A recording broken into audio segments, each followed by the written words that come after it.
Título 3: Moisés, o seu povo e a religião monoteísta. Subtítulo: Parte 1. Nota preambular 1. Viena, antes de março de 1938. Com a audácia daquele que tem pouco ou nada a perder, proponho-me pela segunda vez romper uma intenção bem fundada e acrescentar a meus 2 ensaios sobre Moisés aparecidos em Imago, a parte final que retive. Terminei o último ensaio com a asserção de que sabia que minhas forças não seriam suficientes para isso.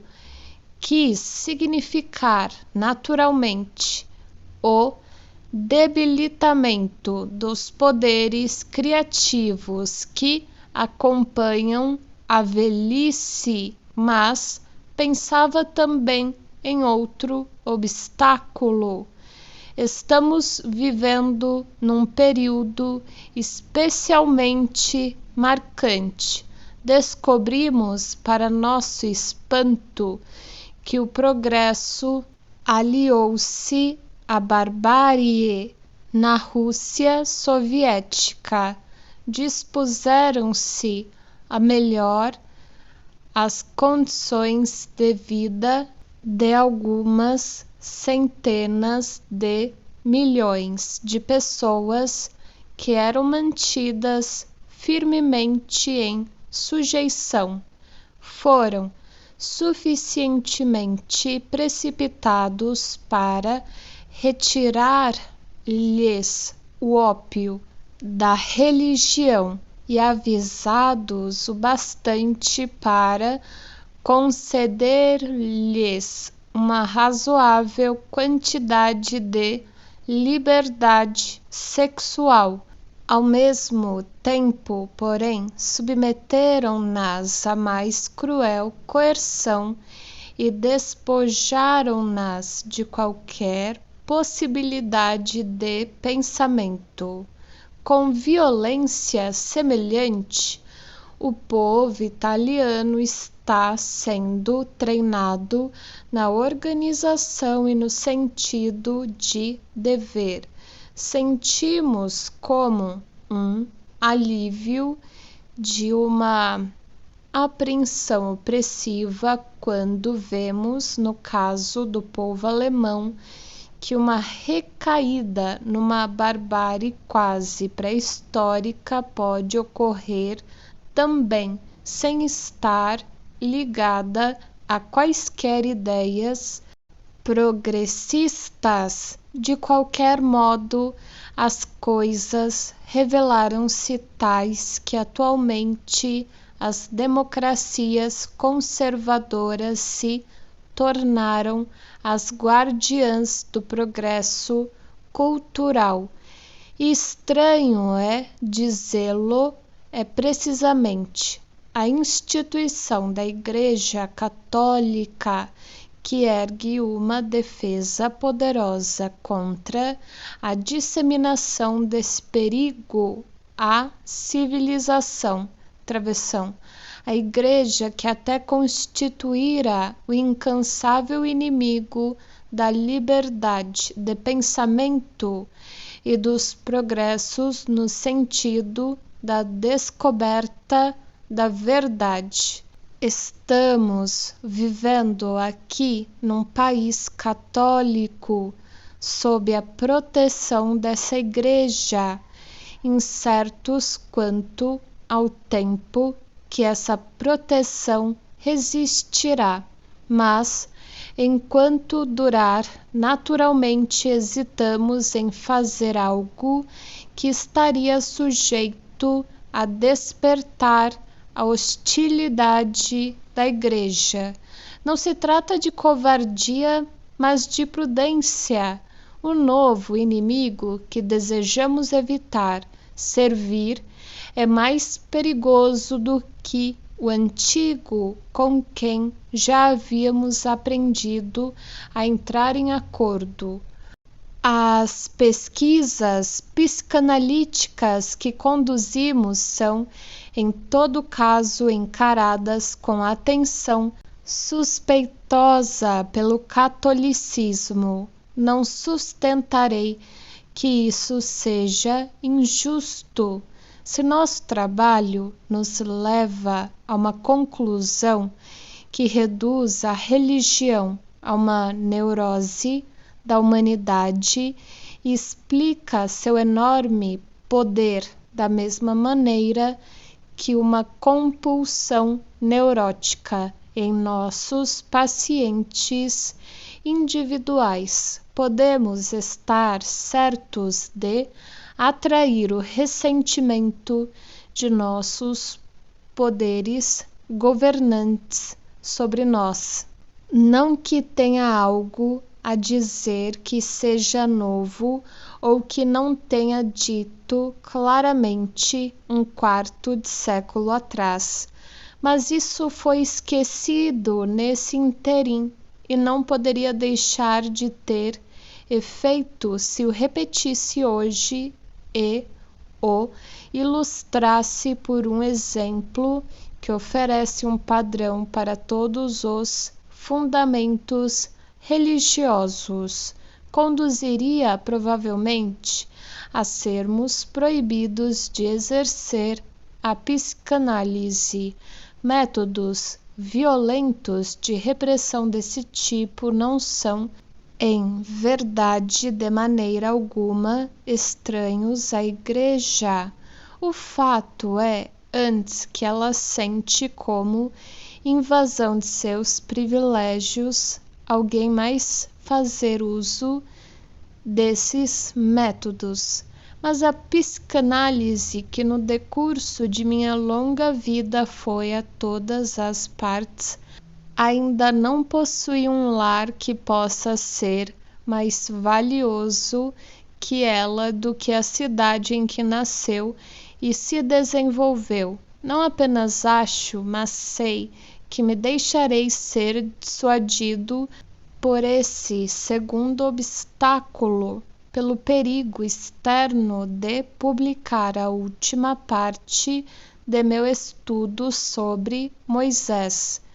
Fiz ainda outra tentativa de afastar do caminho a dificuldade, dizendo-me que meus temores se baseiam numa superestimação de minha própria importância pessoal, que provavelmente será completamente indiferente às autoridades que eu escolha escrever sobre Moisés e a origem das religiões monoteístas, mas sinto-me incerto de meu julgamento sobre isso. Parece-me bem mais possível que a malícia e o sensacionalismo contrabalancem qualquer falta de reconhecimento de mim no julgamento do mundo contemporâneo. Assim, não entregarei este trabalho ao público, mas isso não precisa impedir-me de escrevê-lo, especialmente se já o pus por escrito no passado, 2 anos atrás, de modo que só tenho de revisá-lo e uni-lo aos 2 ensaios que o precederam. Ele pode então ser preservado às ocultas até que algum dia chegue a hora em que possa aventurar-se à luz sem perigo, ou até que se possa dizer a alguém que chegue às mesmas conclusões, abre aspas, houve alguém em épocas mais sombrias que pensou o mesmo que você, fecha aspas. Subtítulo: Nota Preambular 2, Londres, junho de 1938. As dificuldades bastante especiais que pesaram sobre mim durante a composição deste estudo relacionado à figura de Moisés, dúvidas internas, assim como obstáculos externos, resultaram no fato de este terceiro e conclusivo ensaio ser introduzido por 2 prefácios diferentes, os quais se contradizem e, na verdade, se anulam mutuamente, pois, no breve espaço de tempo existente entre os dois, ocorreu uma mudança fundamental nas circunstâncias do autor. Na data anterior, eu estava vivendo sob a proteção da Igreja Católica e temia que a publicação de meu trabalho resultasse na perda dessa proteção e conjurasse uma proibição sobre o trabalho dos adeptos estudiosos da psicanálise na Áustria.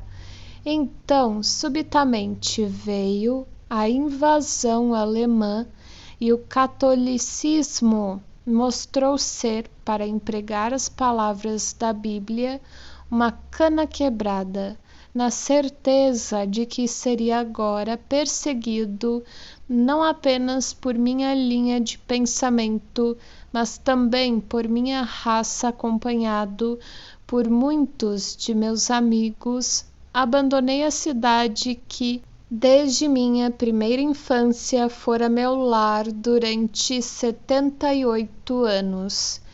Encontrei a mais amistosa recepção na encantadora, livre e magnânima Inglaterra. Aqui vivo agora, hóspede bem-vindo. Posso exalar um suspiro de alívio agora que o peso foi tirado de mim e mais uma vez posso falar e escrever travessão.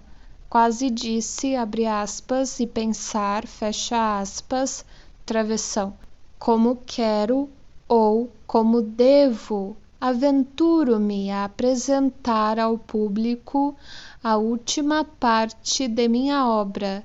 Não restam obstáculos externos ou, pelo menos, nenhum de que se deva ter medo. Nas poucas semanas de minha estada aqui, recebi incontáveis saudações de amigos que ficaram satisfeitos por minha chegada e de estranhos desconhecidos e, na verdade, não envolvidos, que apenas queriam dar expressão à sua satisfação por eu ter encontrado liberdade e segurança aqui. E, além disso, chegaram com uma frequência surpreendente para um estrangeiro comunicações de outro tipo interessadas no estado de minha alma, apontando-me o caminho de Cristo e procurando esclarecer-me sobre o futuro de Israel.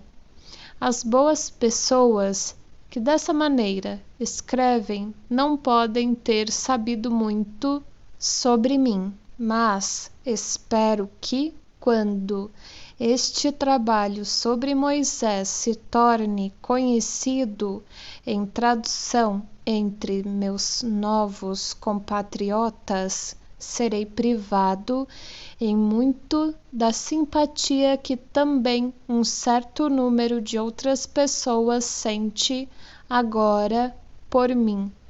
Com referência às dificuldades internas, uma revolução política e uma mudança de domicílio nada poderiam alterar, não menos do que antes. Sinto-me incerto face a meu próprio trabalho. Falta-me a consciência de unidade e de ser da mesma classe que deveria existir entre um autor e sua obra.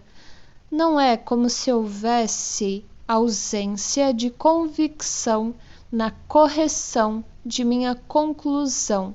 Adquiri-a um quarto de século atrás, quando, em 1912, escrevi meu livro sobre Totem e Tabu, e desde então ela só se tornou mais firme. Desde aquela época, nunca duvidei de que os fenômenos religiosos só podem ser compreendidos segundo o padrão dos sintomas neuróticos individuais que nos são familiares, travessão, como retorno de acontecimentos importantes, há muito tempo esquecidos na história primeva da família humana, travessão, e de que eles têm de agradecer exatamente a essa origem por seu caráter compulsivo e de que, por conseguinte, são eficazes sobre os seres humanos por força da verdade histórica de seu conteúdo. Minha incerteza se instala apenas quando eu pergunto se alcancei sucesso em provar essas teses no exemplo que aqui escolhi do monoteísmo judaico. A meu senso crítico, este livro, que tem sua origem no homem Moisés, assemelha-se a uma dançarina a equilibrar-se na ponta de um dedo do pé, se não tivesse podido encontrar apoio numa interpretação analítica do mito e passar daí para a suspeita de Selim sobre o fim de Moisés, tudo teria tido de permanecer sem ser escrito. De qualquer modo, demos agora o mergulho.